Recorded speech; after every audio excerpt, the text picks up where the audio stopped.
Lockdown के इस चरण में स्वास्थ्य मंत्रालय के मापदंड के अनुसार देश में सभी जिलों को रेड, ग्रीन और ऑरेंज जोन के रूप में चिन्हित किया गया है। जोन के अनुसार लॉकडाउन के नियमों में छूट प्रदान की गई है। जिलों का वर्गीकरण स्वास्थ्य मंत्रालय राज्यों और केंद्र शासित प्रदेशों के साथ हर सप्ताह या आवश्यकता अनुसार उससे पहले साझा करेगी। नए दिशा निर्देशों में जोन वाइज कुछ प्रतिबंध हैं तो रियायतें भी दी गई हैं। जहां प्रतिबंध कोरोना संक्रमण को विफल करने के लिए अति आवश्यक हैं, वहीं व्यापक समीक्षा के बाद लॉकडाउन में दी गई ढील देश की अर्थव्यवस्था को कार्यात्मक बनाने, वाणिज्यिक गतिविधियों में तेजी लाने और कामगारों को रोजगार उपलब्ध कराने की दृष्टि से की गई हैं। नए दिशा निर्देशों के अंतर्गत कुछ गतिविधियों पर राष्ट्रव्यापी रोक जारी रहेगी। देशव्यापी प्रतिबंध में हवाई, रेल और मेट्रो यात्रा तथा सड़क द्वारा अंतर्राज्यीय यात्रा पर रोक रहेगी। हालांकि मेडिकल, सुरक्षा और गृह मंत्रालय द्वारा स्वीकृत उद्देश्यों के लिए इस प्रतिबंध में छूट होगी। विद्यालय, महाविद्यालय, अन्य शैक्षणिक तथा प्रशिक्षण और कोचिंग संस्थान बंद रहेंगे। ऑनलाइन और डिस्टेंस लर्निंग की अनुमति है, जिसके द्वारा शैक्षिक सत्र में कुछ हद तक हम कमी को पूरा कर सकते हैं। आतिथ्य सेवाएं जैसे होटल्स, रेस्टोरेंट तथा सिनेमाघर, मॉल्स, जिम, खेल परिसर, बार, ऑडिटोरियम और ऐसे सभी संस्थान बंद रहेंगे। सामाजिक, राजनीतिक, सांस्कृतिक और अन्य प्रकार की सभाओं के आयोजन पर रोक रहेगी। सभी धार्मिक स्थल, पूजा स्थल, धार्मिक समागम जनता के लिए बंद रहेंगे। सभी गैर आवश्यक गतिविधियों के लिए लोगों की आवाजाही पर शाम 7 बजे से सुबह 7 बजे तक सख्ती से प्रतिबंध रहेगा। 65 वर्ष से अधिक उम्र के व्यक्तियों, बीमार लोगों, गर्भवती महिलाओं और 10 वर्ष से कम उम्र के बच्चों को आवश्यक जरूरतों और स्वास्थ्य उद्देश्यों को छोड़कर घर से बाहर निकलना वर्जित है। रेड जोन और ऑरेंज जोन में कुछ प्रतिबंध है, पर छूट भी है। रेड और ऑरेंज जोन्स में जो कंटेनमेंट जोन्स हैं, उनकी संवेदनशीलता को देखते हुए उसमें स्ट्रिक्ट पेरीमीटर कंट्रोल होगा, यानी आपातकालीन चिकित्सा सुविधा और आवश्यक वस्तुओं और सेवाओं की आपूर्ति बनाए रखने के अलावा कंटेनमेंट जोन के अंदर बाहर लोगों की आवाजाही नहीं होगी। कंटेनमेंट जोन के भीतर किसी भी अन्य गतिविधि या कार्य की अनुमति नहीं है। कंटेनमेंट जोन के बाहर रेड जोन में देश भर में प्रतिबंधित गतिविधियों के अलावा कुछ अन्य एक्टिविटीज पर भी रोक होगी। Cycle rickshaw, auto rickshaw, taxi और कैब एग्रीगेटर्स के परिचालन पर रोक रहेगी। बसों की इंटर और इंट्रा डिस्ट्रिक्ट आवाजाही की अनुमति नहीं होगी। नाई की दुकानें, स्पा और सैलून बंद रहेंगे। मॉल्स तो बंद ही रहेंगे, पर शहरी क्षेत्रों में मार्केट्स और मार्केट कॉम्प्लेक्सेस में की अनुमति नहीं है। हालांकि जरूरी सामान वाली दुकानों के लिए कोई प्रतिबंध नहीं है। स्टैंड अलोन शॉप्स, नेबरहुड यानी कॉलोनी की दुकान और आवासीय परिसर के भीतर जो दुकानें हैं, वे हर तरह का सामान बेच सकती हैं। ग्रामीण क्षेत्र में मॉल को छोड़ हर तरह की दुकान की अनुमति है। रेड जोन में ई कॉमर्स सिर्फ एसेंशियल गुड्स के लिए अलाउड है। रेड जोन में कुछ बंदिशों के साथ ऑलमोस्ट सभी व्यावसायिक और निजी प्रतिष्ठानों की अनुमति दी गई है। अनुमति प्राप्त गतिविधियों के लिए लोगों एवं वाहनों की आवाजाही हो सकेगी। 4 व्हीलर्स में चालक के अलावा अधिकतम 2 लोग बैठ सकते हैं और 2 व्हीलर्स में पिलियन राइडर यानी पीछे की सीट पर सवारी की अनुमति नहीं है। रेड जोन के ग्रामीण क्षेत्रों में सभी औद्योगिक, कृषि इत्यादि गतिविधियों की अनुमति है, परंतु शहरी क्षेत्र में कुछ प्रतिबंध हैं। इन सिटू कंस्ट्रक्शन यानी मजदूर जहां साइट पर रहते हैं और रिन्यूएबल एनर्जी प्रोजेक्ट्स को भी छूट दी गई है। निजी कार्यालय आवश्यकता के आधार पर 33% स्टाफ के साथ कार्य कर सकेंगे। ऑरेंज जोन में देश भर में प्रतिबंधित गतिविधियों के अलावा बसों की इंटर और इंट्रा डिस्ट्रिक्ट आवाजाही भी प्रतिबंधित है तथा टैक्सी और कैब एग्रीगेटर्स को केवल एक ड्राइवर और 2 यात्रियों के साथ आवाजाही की अनुमति है। 4 व्हीलर्स में चालक के अलावा अधिकतम 2 यात्री होंगे। यहाँ 2 व्हीलर्स में दूसरी सवारी की अनुमति है। ग्रीन जोन में देश भर में प्रतिबंधित गतिविधियों के अलावा अन्य सभी गतिविधियों की अनुमति दी गई है। हालांकि बसों का परिचालन अधिकतम 50% बैठने की क्षमता के साथ किया जा सकेगा और बस डिपो भी अपनी 50% क्षमता के साथ ही संचालन कर सकती हैं। मैं आपके माध्यम से एक बार फिर लोकहित में लॉकडाउन को सफल बनाने के लिए और कोविड-19 की चेन तोड़ने के लिए सभी जो हमारे राष्ट्रीय निर्देश है उनका सार्वजनिक स्थानों पर और कार्यस्थलों पर अनुपालन करने का अनुरोध करती हूं। धन्यवाद। Health ministry representative please. अब तक टोटल 11,706 लोग क्योर हो चुके हैं और अगर हम पिछले 24 घंटे में देखें तो 1,074 people have been cured. It is such a positive news that this is the highest number in terms of cured patient noted till date. और इसके साथ ही हमारा रिकवरी रेट अब देखें तो है बढ़कर 27.52% हो चुका है। पिछले 24 घंटे में भारत में अगर कोविड-19 के कंफर्म केसेस की संख्या देखें तो 2,553 केसेस बढ़े हैं, जिसके कारण की कुल कंफर्म संख्या अब 42,533 हो चुकी है। Total active cases under medical supervision की संख्या 29,453 है।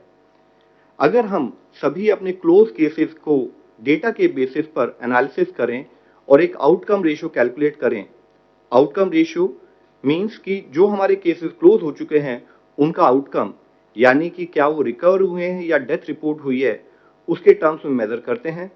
यह हॉस्पिटल में क्लिनिकल मैनेजमेंट के स्टेटस को इंडिकेट करती है।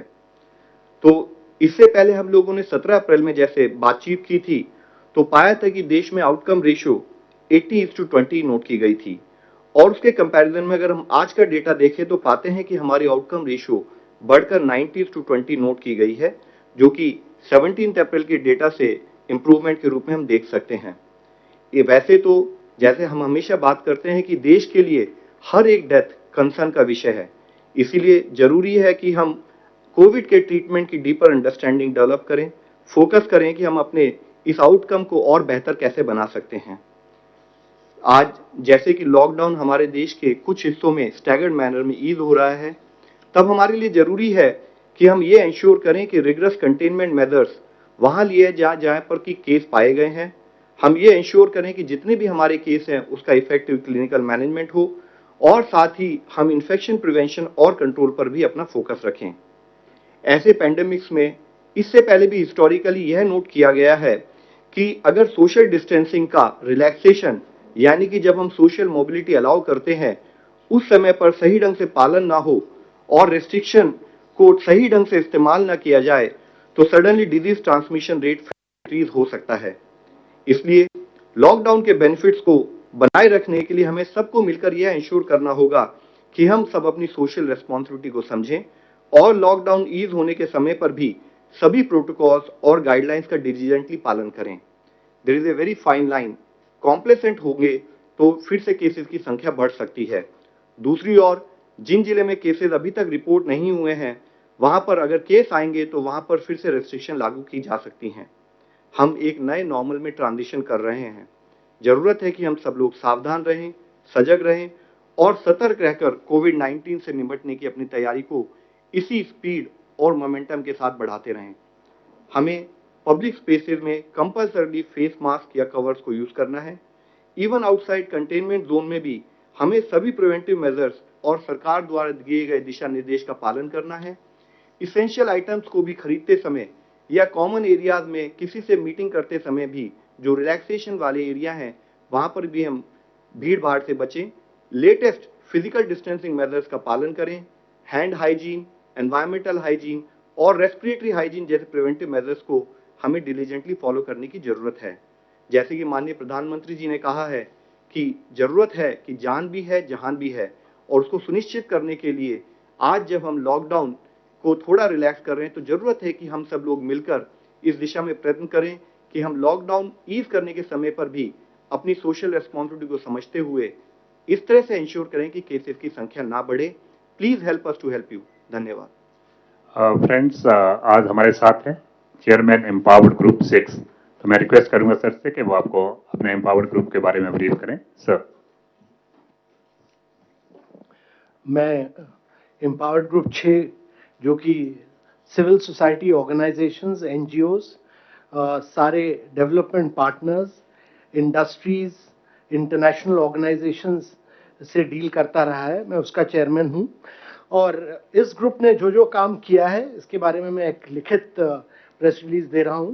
पर मैं ये बताना चाहूँगा कि एम्पावर्ड ग्रुप 6 का जो सबसे महत्वपूर्ण काम रहा है कि इसने जो हमारे एनजीओ दर्पण में 92,000 सिविल सोसाइटी ऑर्गेनाइजेशंस और एनजीओ रजिस्टर्ड थे, वो पहली बार भारत में इन सबको मोबिलाइज किया। और हर सेक्टर में, वो न्यूट्रिशन हो, हेल्थ हो, सैनिटेशन हो, एजुकेशन हो, उन सबको हम लोगों ने मोबिलाइज किया और उनको कोऑर्डिनेट करवाया स्टेट गवर्नमेंट और डिस्ट्रिक्ट एडमिनिस्ट्रेशन के साथ, जो कि जगह जगह जो हॉटस्पॉट्स थे, जहाँ जहाँ खाने की ज़रूरत थी, जहाँ जहाँ homeless, daily veg workers, migrant workers को मदद करनी थी और खाना देना था, इन सारे ऑर्गेनाइजेशंस को मोबिलाइज करवाया। स्टेट गवर्नमेंट्स ने हर डिस्ट्रिक्ट में एक नोडल ऑफिसर को अपॉइंट किया। उसके अलावा स्टेट गवर्नमेंट ने एक नोडल ऑफिसर अपॉइंट किया जिसने इन एनजीओज के साथ कोऑर्डिनेट किया। इन एनजीओज के लिए एक स्पेशल ऑर्डर इशू कराया गया, जिससे कि वो अनलिमिटेड क्वांटिटी जितना चाहें वो फूड कॉर्पोरेशन ऑफ इंडिया से चावल और गेहूं ले सकते थे 22 रुपए सब्सिडाइज रेट पे, 22 रुपए और 21 रुपए पे, जिससे कि भारत में कोई भी मनुष्य, कोई भी व्यक्ति भूखा ना रहे। और इसलिए सारे एनजीओज ने मिलकर इसमें सहायता की। इसके अलावा डिस्ट्रिक्ट एडमिनिस्ट्रेशन को भी मोबिलाइज किया गया कि इन सारे एनजीओज के साथ मिलके वो काम करें, कम्युनिटी किचन्स में एक अवेयरनेस क्रिएट करें, हाइजीन, सोशल डिस्टेंसिंग की। जहाँ जहाँ मदद चाहिए थी होमलेस के लिए, डेली वेज वर्कर्स के लिए, जहाँ जहाँ इन लोग के लिए कैंप्स बनाने थे, हेल्थ कैंप्स बनाने थे, रहने के कैंप्स बनाने थे, जहाँ जहाँ इन लोगों को एजेड लोगों को और डिसेबिलिटीज वाले व्यक्तियों की मदद करनी थी, उन सब की मदद की। और लगातार हम लोग इनके साथ करीब 10 या 12 मीटिंग्स हुई, जिसमें जो दिक्कतें आई उन सबको हम लोग सॉल्व करते गए। और इन एनजीओज ने बड़ा ही सराहनीय काम किया है। और अब अगले फेज में जब हम जा रहे हैं तो इन्हीं सिविल सोसाइटी ऑर्गेनाइजेशंस और एनजीओज को हम उपयोग करेंगे कि सीनियर सिटीजन्स और एल्डरलीज की कैसे मदद करनी है, उनको कैसे प्रोटेक्ट करना है और स्टिग्मेटाइजेशन के खिलाफ कैसे काम करें। अभी कुछ ही दिन पहले हम लोगों ने एनजीओज के साथ एक इंटरैक्शन किया था, जिसमें हेल्थ सेक्रेटरी थे और हेल्थ सेक्रेटरी ने उनके साथ इंटरैक्ट किया। और उसके बाद एक और इंटरैक्शन हुआ जिसमें हेल्थ मिनिस्टर ने उनके साथ इंटरैक्शन किया। इसके अलावा मैं आपको बताना चाहूंगा कि एस्पिरेशनल डिस्ट्रिक्ट प्रोग्राम, जिसमें भारत की 112 सबसे बैकवर्ड, जिनको हम एस्पिरेशनल डिस्ट्रिक्ट कहते हैं, वहां पर हम लोगों ने काम किया सारे कलेक्टर्स के साथ मिलकर। अभी तक 112 डिस्ट्रिक्ट में केवल 610 केसेस हुए हैं, जो कि भारत के 2% से का नेशनल लेवल इन्फेक्शन का 2% केवल है। और 112 डिस्ट्रिक्ट, जिसमें करीब 22% भारत की जनसंख्या रहती है, वहां केवल 2% केसेस रहे हैं। तो ये एस्पिरेशनल डिस्ट्रिक्ट में बहुत कमाल का काम हुआ है। और केवल कुछ डिस्ट्रिक्ट्स ऐसे हैं जैसे बारामूला, नूह, रांची, वायएसआर, कुपवारा और जैसलमेर, जहां कि 30 से ज्यादा केसेस हैं। बाकी जगह बहुत कम केसेस हैं। इन सब डिस्ट्रिक्ट्स में बहुत बड़ा मोबिलाइजेशन हुआ, टेस्टिंग किट्स का, पीपीईज का, कोविड हॉस्पिटल्स का, कुक्ड फूड्स का, एसएचजीज ने मास्क बनाए और कई बहुत अच्छा काम किया गया। इसके अलावा हमने एक बहुत बड़ा मूवमेंट पीरामल फाउंडेशन के साथ मूव किया है, जो है सुरक्षित दादा दादी और नाना नानी अभियान। और ये अब हम इंप्लीमेंट कर रहे हैं, जिससे कि सेंसिटाइज करें लोगों को प्रिवेंटिव मेजर्स में और बिहेवियरल चेंज में। और Bill and Melinda Gates foundation के साथ मिलकर इस ग्रुप ने एक और काम किया कि फ्रंटलाइन वर्कर्स वगैरह को मोबिलाइज करने के लिए एक क्रिएटिव कंटेंट बनाने के लिए indiafightscovid.com, जो कि पब्लिक डोमेन में है, आप सब लोग डाउन कर सकते हैं, indiafightscovid.com, उसमें एक कम्युनिकेशन स्ट्रैटेजी बनाई, क्योंकि भारत की जनसंख्या को कम्युनिकेट करने के लिए स्ट्रैटेजी बनी। इसके अलावा मैं बताना चाहूंगा कि हम लोगों ने इंटरनेशनल ऑर्गेनाइजेशंस को भी मोबिलाइज किया, जिसमें WHO, UNICEF, UNFPA, UNDP, ILO, UN women, UN habitat, FAO, world bank, Asian development bank थे। इन लोगों ने काम किया स्किल बिल्डिंग में, जिसमें 15,300 ट्रेनर्स को ट्रेनिंग दी, सर्वेलेंस हेल्थ ऑफिसर्स को बहुत ट्रेनिंग दी गई, और इन लोगों ने प्रोक्योरमेंट में काम किया, 2 लाख PPPs दिए और 4 लाख N95 मास्क भी इन्होंने WHO, यूनिसेफ ने मोबिलाइज किए। UNDP के थ्रू हमने फर्दर ऑर्डर किया है भी 10,000 वेंटिलेटर्स और 10 मिलियन PPE किट्स, जो यूनिसेफ भारत सरकार को देगा। इसके अलावा मैं बताना चाहूंगा कि रेड क्रॉस सोसाइटी को हर डिस्ट्रिक्ट में मोबिलाइज किया गया, और रेड क्रॉस सोसाइटी ने अपने 40,000 वॉलंटियर्स को डिस्ट्रिक्ट एडमिनिस्ट्रेशन, करीब 500 डिस्ट्रिक्ट्स में उन्होंने मिलकर डिस्ट्रिक्ट एडमिनिस्ट्रेशन के साथ काम किया, और उन्होंने जगह जगह पर जा जाके quarantine, isolation facilities, donation of ventilators, mask, PPEs, test kits में बहुत बड़ा काम किया। मैं ये बताना चाहूंगा कि हम लोगों ने प्राइवेट सेक्टर के साथ भी पब्लिक गुड के लिए काम किया, और जिसमें कि बहुत बड़ा रोल रहा है प्राइवेट सेक्टर का इस सब मूवमेंट में। और प्राइवेट हेल्थ केयर के साथ हम मिलकर हमने CII, FICCI, NASSCOM और सबने क्या क्या काम किया, मैंने बड़े विस्तृत रूप से लिखकर बताया है कि हर एक ऑर्गेनाइजेशन ने क्या क्या काम किया, किसने काम हाइजीन के क्षेत्र में किया, किसने खाने के काम में किया, किसने रिसर्च फंडिंग में काम किया, सारा मैंने लिखकर दिया, इसलिए मैं दोबारा दोहराना नहीं चाहूंगा। पर मैं एक चीज जरूर बताना चाहूंगा कि NASSCOM के साथ मिलकर हमने स्टार्टअप्स और टेक्नोलॉजी ड्रिवन इनोवेशन में बहुत बड़ा काम किया, और मेरे विचार से आगे चल के, क्योंकि मेक इन इंडिया हमको इन क्षेत्रों में काम करना है, और आगे चल के वेंटिलेटर्स हो, PPE किट्स हो, तो ये सब में बहुत बड़ा काम हुआ है। और मिलके कई IITs के साथ मिलके, IIT Kanpur, IIT Madras, IIT Delhi, Indian Institute of Science, EDC Poona, इन सबको मोबिलाइज किया गया कि इनकी टेक्नोलॉजी को लेवरेज किया जाए हर क्षेत्र में।